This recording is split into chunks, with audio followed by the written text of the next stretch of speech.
हमने आपको पाठशाला में बताया था कि कैसे प्रधानमंत्री नरेंद्र मोदी और सरदार पटेल में बहुत समानताएं दिखती। आज एक बार फिर वो दिख गया।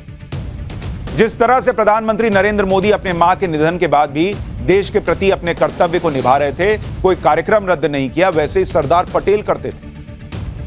आज आपको सरदार पटेल से जुड़ी ऐसी घटना के बारे में बताता हूं जब सरदार पटेल की पत्नी का निधन हो गया था और उस वक्त सरदार पटेल ने अपने काम और कर्तव्य के बारे में सोचा, परिवार को बाद में रखा। सरदार पटेल बड़े वकील भी थे। उन्होंने साल 1900 में वकालत शुरू की और अक्सर ऐसे केस लड़ते थे जिन्हें दूसरे वकील हारा हुआ केस मानते थे। 11 जनवरी 1909 को सरदार पटेल एक केस के सिलसिले में कोर्ट में बहस कर रहे थे। कोर्ट में बहस के दौरान सरदार पटेल को एक टेलीग्राम दिया गया। बहस चल रही है, एक टेलीग्राम आया, पढ़ने लगे सरदार पटेल। पढ़ा और उसको कुछ समय के लिए भावुक हुए और फिर टेलीग्राम को अपनी जेब में रख लिया। उसके बाद 2 घंटे कोर्ट में बहस करते रहे। केस जीत गए। केस का फैसला आने के बाद जज समेत लोगों को पता चला कि सरदार पटेल जिस टेलीग्राम को पढ़ रहे थे उसमें उनकी पत्नी के निधन की खबर थी। सब हैरान रह गए। कोर्ट में मौजूद सभी लोगों से उस वक्त सरदार पटेल ने कहा था कि जिस समय मुझे टेलीग्राम मिला उस समय मैं अपने मुवक्किल के लिए अपना फर्ज निभा रहा था। अगर मैं कोर्ट में बहस बीच में छोड़ देता तो यह मेरे मुवक्किल के साथ अन्याय होता। मैं उसके साथ अन्याय कैसे कर सकता? सरदार पटेल का भी वही भाव था कि मेरा कर्म और फर्ज इसको दरकिनार नहीं किया जा सकता। और वही नरेंद्र मोदी का है। मां को विदाई दी और भारत मां के काम में लग गए, देश के काम में लग गए। सरदार पटेल रहे हों या फिर आज नरेंद्र मोदी हों, ऐसे नेता ये सब इसलिए कर पाते हैं क्योंकि ये अपने मिशन को लेकर समर्पित हैं। और ये मिशन है देश में बदलाव लाने का। ये मिशन है राष्ट्र सेवा का। और आज प्रधानमंत्री नरेंद्र मोदी के इसी भाव ने फिर साबित कर दिया कि अगर वो 2024 में चुनकर आए तो देश के बहुत से बचे हुए कामों को निपटाने के लिए उनका समर्पण पहले की तरह कायम रहेगा या उससे ज्यादा ही होगा। नरेंद्र मोदी के सामने अभी ऐसे कई काम बचे हुए हैं जो दशकों से अटके हैं और उन्हीं कामों को पूरा करने के लिए वो एक दिन भी गंवाना नहीं चाहते। नरेंद्र मोदी के सामने ऐसा ही एक चैलेंज है जो देश के 100 करोड़ हिंदुओं से जुड़ा हुआ है। मैंने आपको वो बातें इसलिए भी बताई कि आपको पता चले कि नरेंद्र मोदी के लिए हर एक अटका हुआ काम जो देश के लिए जरूरी है वो पूरा करना कितना मायने रखता है। और इसीलिए कह रहा हूं कि 100 करोड़ हिंदुओं से जुड़ा यह काम क्या नरेंद्र मोदी 2024 में आने के बाद पूरा करेंगे? यह काम है हिंदू मंदिरों को सरकारी नियंत्रण से मुक्त करवाना। क्या 2024 में मोदी जीते तो हिंदुओं के लिए सबसे बड़ा यह काम करेंगे? 370 हटाया, राम मंदिर बनाया, लेकिन यह बड़ा सवाल है क्योंकि यह वो मामला है जिसमें यह कहा जाता है कि जो अधिकार मुसलमानों के पास हैं, सिखों के पास हैं, ईसाइयों के पास हैं, वो 100 करोड़ हिंदुओं के देश में हिंदुओं के पास नहीं है। आप खुद सोचिए ना भाई, गुरुद्वारे का नियंत्रण सिखों के पास, मस्जिदों का नियंत्रण, वक्फ प्रॉपर्टी के लिए वक्फ एक्ट बनाकर सारा नियंत्रण मुसलमानों के पास, चर्चेस का नियंत्रण ईसाइयों के पास, लेकिन मंदिरों का नियंत्रण सरकार के पास। ऐसा क्यों? और भारत में मंदिरों पर सरकारी नियंत्रण का इतिहास बहुत पुराना है। ईस्ट इंडिया कंपनी ने सबसे पहले मंदिरों पर सरकारी नियंत्रण के लिए मद्रास रेगुलेशन 1817 एक्ट पारित किया था। 1840 में इसका विरोध हुआ। इसके बाद 1863 में रिलीजियस इंडाउमेंट्स एक्ट लाया गया जिसमें मंदिरों के अधिकार अंग्रेजों के हाथ में आ गए थे क्योंकि अंग्रेजों को भी दिखता था कि मंदिरों में पैसा आता है, ये सारा पैसा ले लो, तो उन्होंने अपने हाथ में ले लिया। इसके बाद साल 1925 में ब्रिटिश हुकूमत the Madras religious and charitable endowments act 1925 लेकर आई। इसके तहत सभी धर्मों की धार्मिक संस्थाओं पर सरकार का कब्जा होगा, यह कह दिया गया। लेकिन आप आश्चर्यचकित रह जाएंगे सुनकर कि चर्च और मस्जिदों के भारी विरोध के बाद इसे वापस ले लिया गया। इसके बाद साल 1927 में Madras Hindu religious endowments act लाया गया। पहले सिर्फ रिलीजियस इंडाउमेंट्स एक्ट था। ईसाइयों और मुसलमानों ने विरोध किया तो उसको वापस ले लिया और 2 साल बाद हिंदुओं का नाम डालकर ले आए जिसमें सिर्फ मंदिरों पर सरकारी कब्जे की बात। कमाल की बात यह है कि 1925 में ही सिख गुरुद्वाराज एक्ट पास हुआ और गुरुद्वारों का कंट्रोल सिखों की इलेक्टेड बॉडी को दे दिया गया। यानी अंग्रेजों के राज में हिंदुओं के को लेकर अलग कानून था और बाकी धर्मों के लिए अलग कानून, क्योंकि उनको तो बांटना था। तो उन्होंने देखा कि हिंदू जो है वो बड़ी संख्या में है, इसके अंदर ये गुस्सा भर दो कि देखो तुमको तो हम कंट्रोल करते, तो उन्होंने हिंदू मुस्लिम सिख ईसाई को बांट दिया। मुस्लिम सिख ईसाई को अलग पावर दे दिया, हिंदुओं का पावर ले लिया, मंदिर मेरे कंट्रोल में रहेगा, अंग्रेजों ने कह दिया। अच्छा, ब्रिटिश राज में तो अंग्रेजों ने अपनी मनमानी की और मंदिरों को सरकारी कब्जे में रखा, लेकिन जब अंग्रेज यहां से गए और भारत आजाद हुआ तो लगा कि यह तस्वीर अब बदलेगी, लेकिन फिर भी ऐसा नहीं हुआ। नेहरू सरकार ने उन्हीं नीतियों को जारी रख दिया जो नीतियां अंग्रेज छोड़कर गए थे।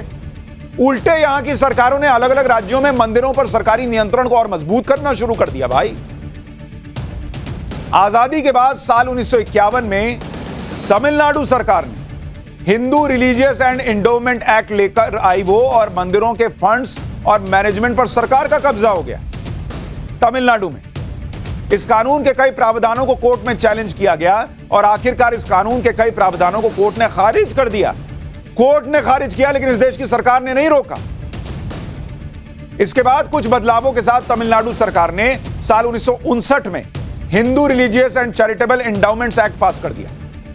तब यह कहा गया कि इस कानून को लाने के पीछे यह मकसद है कि धार्मिक संस्थाओं के फंड का दुरुपयोग ना, धार्मिक संस्थाओं में फंड का दुरुपयोग सिर्फ हिंदू कर ले, मुस्लिम नहीं करेंगे, सिख नहीं करेंगे, ईसाई नहीं करेंगे, और सबसे बड़े जो फंड का दुरुपयोग करने वाले बैठे वो हिंदू बैठे कि मंदिरों को अपने पास रखो, ये फंड का दुरुपयोग कर लेंगे, बाकी तुम लोग अपना अपना देख लो। ये इस देश में हिंदुओं के साथ हुआ है, अंग्रेज करके गए और यहां की सरकारों ने फिर किया। इस कानून के तहत राज्य में एक Hindu religious and charitable endowment विभाग बना और कमिश्नर को नियुक्त किया जाता है। इसी तरह कर्नाटक के मंदिर भी सरकारी नियंत्रण में। कर्नाटक में तो 5 अलग अलग कानूनों के जरिए मंदिरों पर सरकारी नियंत्रण है boss. Madras Hindu religious and charitable endowments act 1951 भी इसमें शामिल है। फिर 1997 में Karnataka Hindu religious institutions and charitable endowments act ले आए लोग। इसी कर्नाटक HRCE एक्ट के जरिए राज्य के सभी मंदिरों पर नियंत्रण किया गया और इस एक्ट का मकसद बताया गया कि मंदिरों को अच्छा मैनेजमेंट देना था। सिर्फ मंदिरों को अच्छा मैनेजमेंट चाहिए बॉस, गुरुद्वारों को नहीं चाहिए, चर्चेस को नहीं चाहिए, मस्जिदों को नहीं चाहिए, सिर्फ मंदिरों को मैनेजमेंट चाहिए, इसलिए कानून ले आओ। मंदिरों को सरकारी कब्जे से आजाद कराने के लिए सुप्रीम कोर्ट में एक PIL दाखिल की गई, जिसमें दावा किया गया कि देश के अंदर, आप देखिए बॉस क्या इस देश के अंदर, एक तो 1991 का वर्शिप एक्ट तो है ही हिंदुओं के साथ अत्याचार, फिर वक्फ का कानून आया कि जितनी वक्फ की प्रॉपर्टी है वो वक्फ एक्ट लाकर उनके लिए उसको देखने का पूरा अधिकार दे दिया। ऐसा अधिकार दिया जिसके बारे में मैं आपको बता चुका हूं। ठीक है दिया, पर हिंदू को भी तो अधिकार दो कि वो अपने मंदिर की देखरेख कर सके। देश के 9 लाख मंदिर में से, इसमें से सरकारी नियंत्रण कितने ऊपर है कहा जाता है? सरकारी नियंत्रण में कहा जाता है कि करीब करीब 4 लाख मंदिर, 4 लाख मंदिर। अब आप बताइए, 9 लाख में से 4 लाख मंदिर सरकारी नियंत्रण में। क्यों? या तो सबके लिए एक नियम बनाओ, किसी भी मस्जिद या चर्च पर कोई सरकारी कंट्रोल या दखल नहीं है बॉस, सिर्फ मंदिर पे 4 लाख मंदिरों पे दावा किया जाता है कि सरकारी नियंत्रण। हम ये बात भी समझ लें कि जब 1950 में भारत का संविधान लागू हुआ तो संविधान के प्रियम्बल में भारत को सॉवरेन डेमोक्रेटिक रिपब्लिक कहा गया।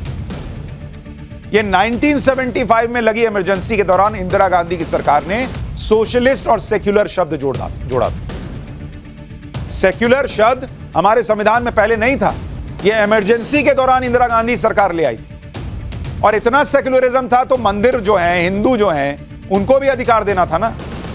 इसके अलावा संविधान का अनुच्छेद 25 और अनुच्छेद 26 है, जिसमें अनुच्छेद 25 में धर्म के पालन प्रचार प्रसार की गारंटी है और अनुच्छेद 26 में अपने अपने धार्मिक मामलों को मैनेज करने की आजादी की गारंटी दी गई है। लेकिन यह सब मुसलमानों, ईसाइयों और सिखों और दूसरे धर्मों में लागू हो जाता है।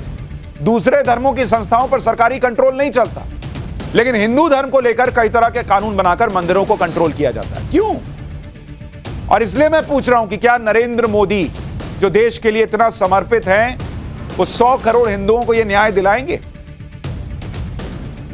अब जाकर, और नरेंद्र मोदी से उम्मीद इसलिए है क्योंकि अब जाकर जिस राज्य में यह पहल हो रही है वो बीजेपी शासित राज्य है। अब कर्नाटक में ऐसी पहल हुई है कि वहां मंदिरों को सरकारी नियंत्रण से हटाने की बात की जा रही है। कर्नाटक के लिए आपको बताऊं, कर्नाटक में करीब मंदिर जो हैं जहां पर यह हो रहा है, वहां पे करीब 35,000 मंदिर, 35,000 मंदिर। उनमें उनसे कुछ सालों में 1400 करोड़ रुपए का रेवेन्यू जनरेट हुआ। 1400 करोड़ का रेवेन्यू सिर्फ मंदिरों से। सोचिए, इतना पैसा मंदिरों से जनरेट होता है और सरकारी नियंत्रण में चला जाता है। लोगों का यही कहना है कि मंदिर में दान और मंदिर की कमाई का पैसा मंदिर में ही लगना चाहिए, ना कि मंदिर के पैसे को कहीं और लगाया जाए। मंदिरों में सरकारी नियंत्रण से मिसमैनेजमेंट को लेकर लोग तमिलनाडु का उदाहरण देते हैं। तमिलनाडु के अंदर अगर आप देखेंगे, ये तो कर्नाटक का बताया, अब आप तमिलनाडु का देखिए, वहां 44,000 मंदिर है तमिलनाडु के अंदर, और उनके पास करीब 5 लाख एकड़ जमीन है। 5 लाख एकड़ जमीन ये तमिलनाडु में मंदिरों के पास है। और इसका मैनेजमेंट कौन करता है? राज्य सरकार करती है। लेकिन राजस्व कितना आता है आपको पता है? मात्र 128 करोड़ रुपए। इतनी जमीन 128 करोड़ का राजस्व आता है। जबकि इससे ज्यादा एसजीपीसी यानी शिरोमणि गुरुद्वारा प्रबंधक कमेटी की तुलना कीजिए तो वो 85 गुरुद्वारा मैनेज करते हैं और उनका बजट 1000 करोड़ रुपए से ज्यादा का है। और यहां इतने मंदिरों में से 128 करोड़ का बस रेवेन्यू आ रहा है। इसलिए सवाल यह खड़ा होता है कि क्या देश भर के मंदिरों को आजाद किया जा सकेगा? क्या देश के मंदिरों को, देश के 100 करोड़ हिंदुओं को वही न्याय मिलेगा जो सिखों, ईसाइयों, मुसलमानों को मिला है? भाई कई जगह तो इमामों को सरकारें जो हैं वो पैसा भी देती, कितने पुजारियों को मिलता है? कम से कम मंदिरों का पैसा ही दे दीजिए तो वही वहां बढ़ जाएगा। इसलिए बड़ा सवाल है कि क्या नरेंद्र मोदी सरकार 2024 में आई तो ये बड़ा काम करेगी? इस पर नजर रखें।